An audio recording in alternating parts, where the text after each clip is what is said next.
嗨，看看重庆现在的天气，我已经穿上了羽绒服，厚厚的羽绒服，而且是现在外面下着小小的小细雨。重庆真的是秒入冬啊！前几天我还穿着那个小毛衣来着，现在已经要穿羽绒服了。我觉得还是有点冷。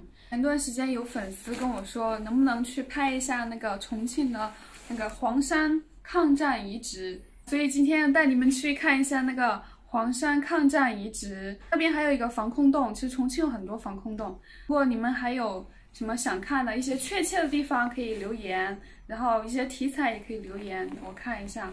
你们感兴趣的话，我就再出去拍一下。好，走吧。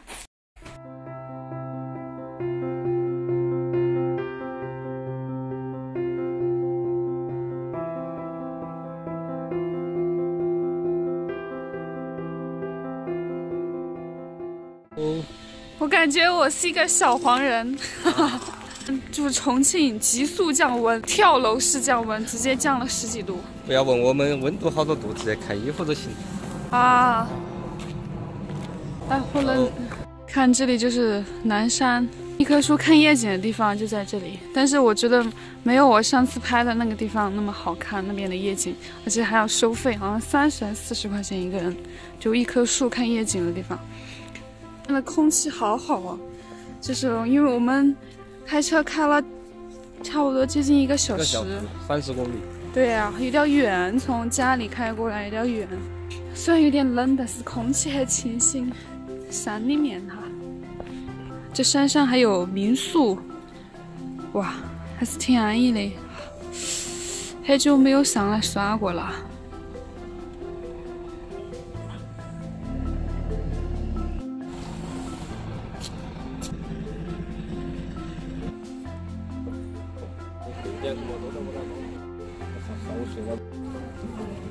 呀，好不好玩？好玩，好冷。小黄鸭。抗战遗址的这个，虽然说它叫黄山啊，其实它也不算是一个山。这个黄山这个命名主要是因为它以前有一个主人是姓黄，然后他主人把它命名为黄山的。后来蒋介石来的时候，然后来重庆的时候就把这个别墅给买下来了。那现在一直叫黄山。从这里买票，好像是18块钱一个人。重庆抗战遗址博物馆的门票18块钱，我觉得这种地方还是挺值得来的。进来喽，进来喽！重庆夏天的时候过来避暑还是挺爽的，应该比较凉快。这是一个艰难的视频，我感觉好冷啊，感觉应该现在只有5度的样子。这个黄山抗战遗址，它是位于重庆黄山中的一山中住宅群。原本其实它是一个很不起眼的民居别墅，但在抗战时期，它却是军事、政治、外交和许多的重大历史事件发生的场所。而且曾经这里是日机重点持续打击的目标。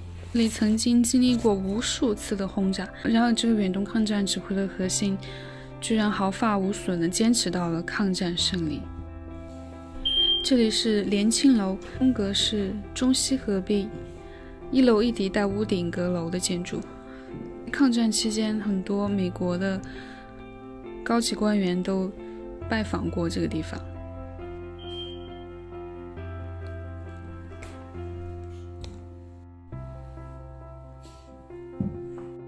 看这个是银杏树，这个树龄有220年了。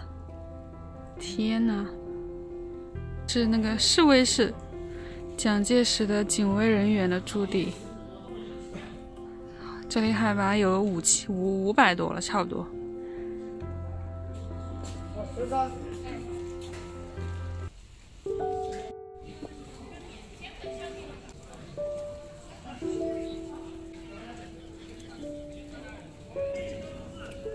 这一棵树叫木香花，已经差不多有接近100年了。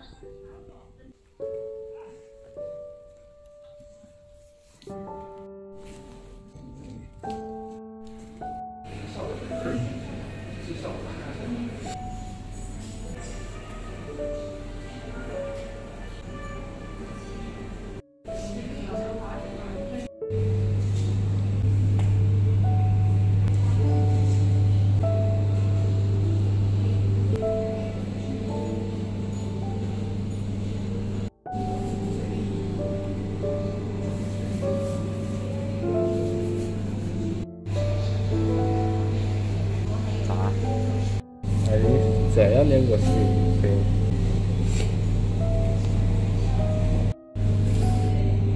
还是个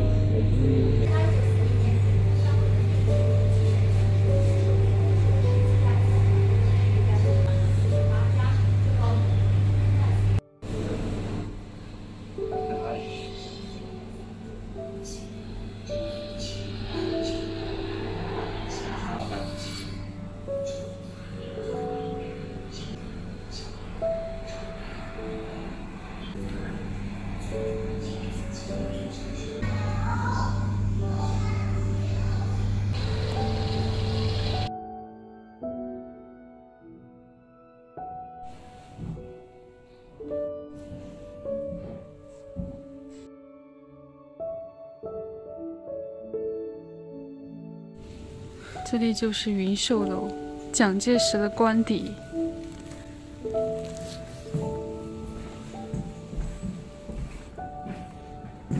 哇，这是会议室。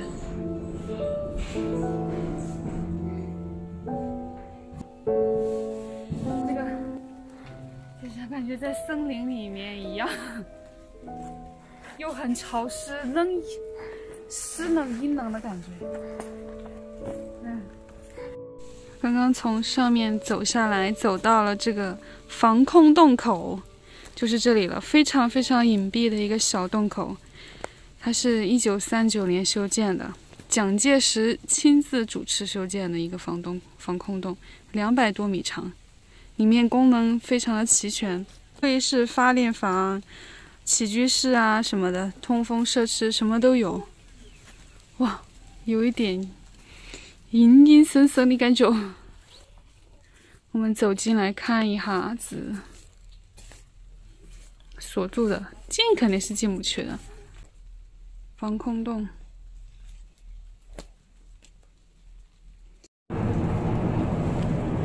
哇，这个飞机的声音好大，好应景哦，感觉。